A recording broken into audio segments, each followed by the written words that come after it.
tuned in to the hottest sports analysis of the week with your hosts Ron Dolbeck and Chris Roberts. And now, here's the first round.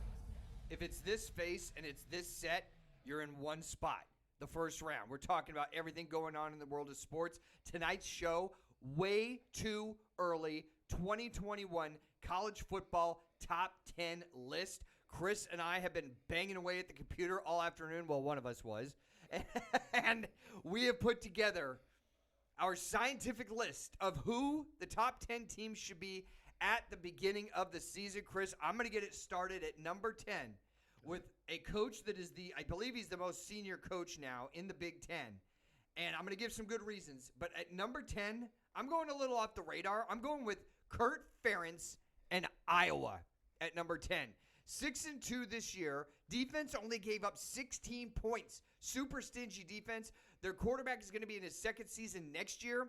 And they are playing in a division, the West of the Big Ten, that is super easy. I mean, you had Northwestern have a breakout season, but Wisconsin was down. You got the Illini. The Cornhuskers couldn't fight their way out of a wet paper bag. I mean, that whole division is up for the taking. I think Iowa's solid every single year. And you know when they never lose? New Year's Day. Okay. Kirk Ferentz always gets them up for New Year's Day. I think they're going to be super, super solid next year. They have a weak division. They went 6-2. Their defense is going to be solid. I'm putting Iowa at number 10. I know it's a stretch, but I've got a lot of good information that backs it up. We'll see how it plays out. Who do you have at number 10? Number 10, I'm going to go with North Carolina Tar Heels. I love the way you have Sam Howell coming back.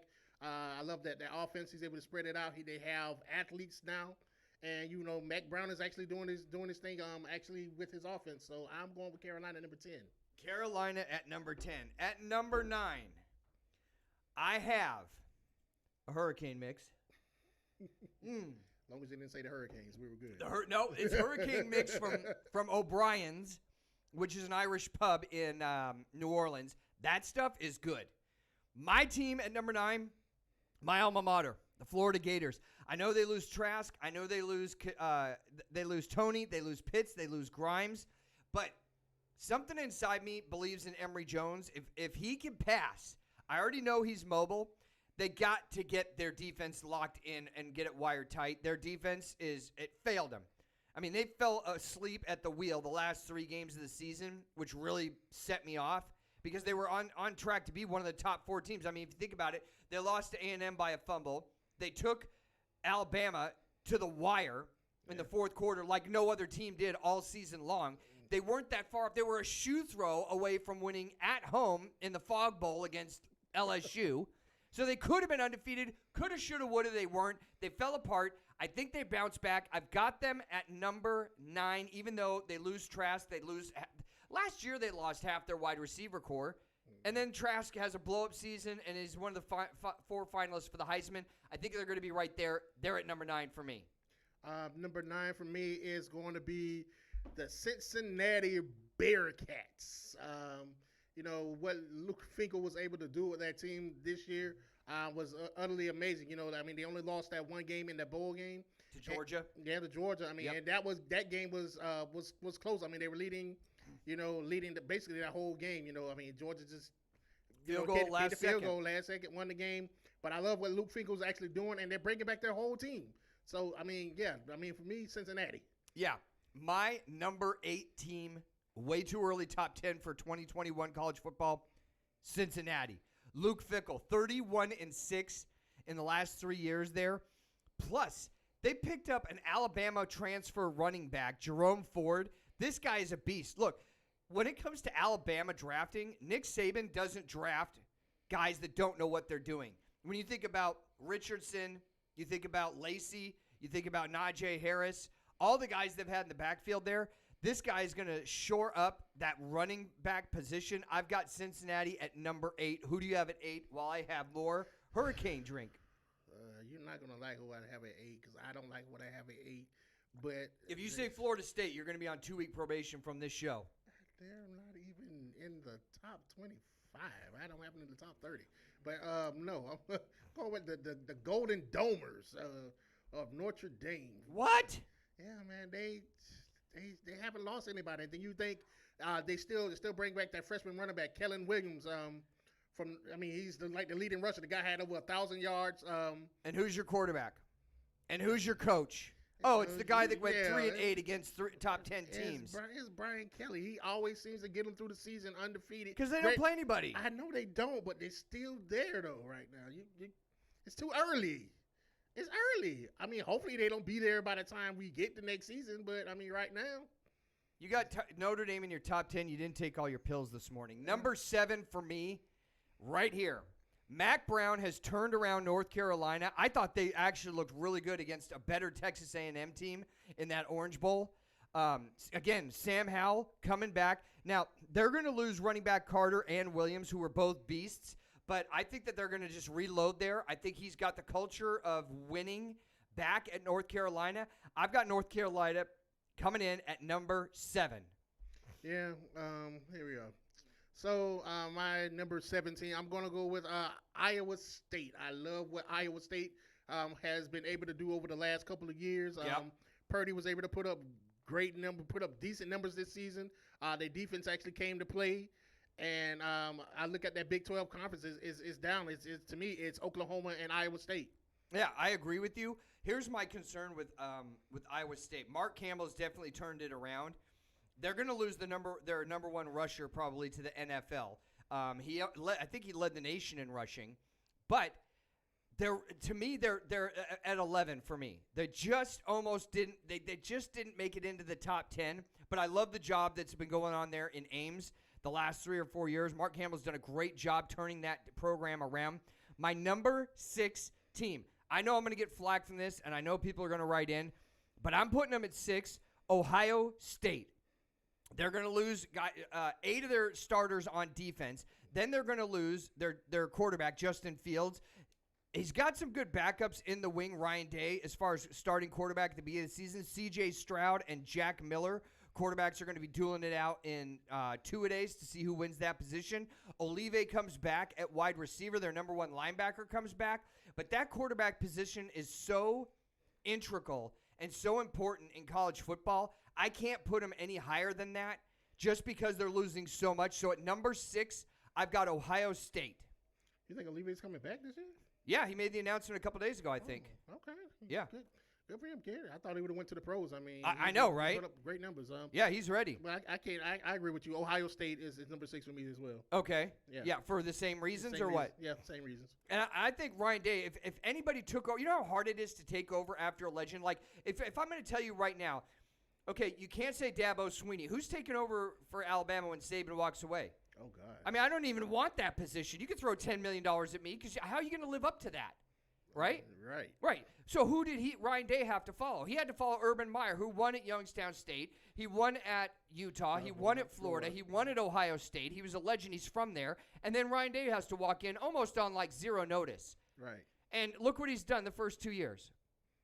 Hey. I think he's blown it out. My number 5 team preseason 2021 college football, Texas A&M. Now, I've got to give Kellen Mond and Jimbo Fisher a lot of credit for what they did. I've been hypercritical about Kellen Mond his first couple years at Texas A&M. Bad decision-making, didn't have leadership qualities. All that went away this last year. Texas A&M and those 5 offensive linemen called the Goon Squad were just blowing people up. They got Spiller and Smith in the background. Both of them are amazing running backs. They're coming back. I think that they're going to be loaded for bear next season. Plus, I think Jimbo's gotten over the hump. The first couple years, you're like, what am I giving you $10 million for? We saw it this year. They've got to plug in that quarterback position, but if they're able to do that successfully, I think they keep pace with Alabama in the West. LSU is going to be a lot tougher than they were this last season. I thought that was an admonition and a freak thing. But Texas A&M, I got them at 5. Number 5. I actually have Georgia at number 5. Okay. Georgia, of course. I mean, quarterback play is going to be a question, and but they have this running game that they're running back you. Yeah. I mean, you have White that's still there. You have Zamir White. Right. You have James Cook that's still there in the backfield, and you had a couple of freshman playmakers on the outside, which actually made Georgia pretty decent and a pretty formidable team. My question is on the defensive side, are they going to be able to stop like a spread offense like Florida or whatnot when it comes down to actually stopping the passing game? Yeah. But I have Georgia at number 5. And they're losing 2 of their top linebackers. Their defense, they've got to shore up their defense. And I think that Kirby has got to pull the trigger on some offense because they play way, way conservative on offense. And frankly, they don't need to. They've got enough talent. I'll get to Georgia in a minute. My number 4 team is the kid that came out of nowhere with the coolest name in college football, Spencer Rattler and Oklahoma. I've got them at number 4. You know, this is the first time since I was about 3 years old that I can remember a team in the Big 12 that had a top 15 defense, and it was Oklahoma this year. We always think about they put up points all over the place and can't stop anybody. That wasn't the case. Next year, they have an easy schedule. Most of the defenders are coming back. I think Spencer Rattler takes another step up on that ladder of maturity and blows it out. I've got Oklahoma and Spencer Rattler at number 4. My number 4, I'm going to go with Texas A&M at number 4. And it's basically, you know, for those reasons that, you know, you spoke about earlier. The offense, some of the offense line come back. Jimbo's gotten over the hump. Yeah, I mean, and, you know, Jimbo is the quarterback whisperer. I mean, as far as quarterbacks go, Jimbo always has that ace in his sleeve that we haven't heard about. Like the same thing when it came down to the year before, we only had good. You're talking about Florida when he was at when was at Florida State? I mean, nobody really heard of Jameis Winston, and out of the blue, Jameis Winston comes out with 41 touchdown passes, 10 interceptions, and winning the Heisman. So, I mean, Jimbo is known for having that ace up his sleeve. Yeah, we'll see how they're in the hardest division of the hardest conference, and for $10 million a year, you got to win. They turned it around and got some wins this season. I think they got over the hump. Number 3 for me is Kirby, Athens, UGA. It's Georgia. They're going to be my number 3 team. The problem with Georgia this last year was they couldn't figure out the quarterback situation at the beginning of the season. They come out, the season opener, I believe it was on the road at Arkansas. It was an absolute dumpster fire. I mean, I was gouging my eyes out, and I don't even like Georgia.